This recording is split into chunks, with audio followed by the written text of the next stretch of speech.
যে সকালে গোপন সংবাদের ভিত্তিতে মধুপুর থানার পক্ষ থেকে একটি মধ্যবর্তী অভিযান করা হয়।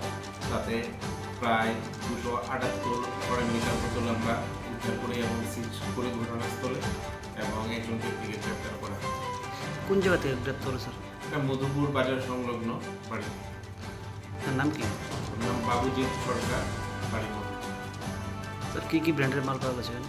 এটাতে আছে রয়্যাল স্টেক আছে, বিয়ার আছে, বিভিন্ন ডিফারেন্ট ব্র্যান্ডের আছে। কত টাকা করতে পারেন অনেক? আর মানে 50 থেকে 60 কী করবেন এখন? তাকে গ্রেপ্তার করা হয়েছে তো কী করবেন এখন? এখন আদালতে প্রদান করবে।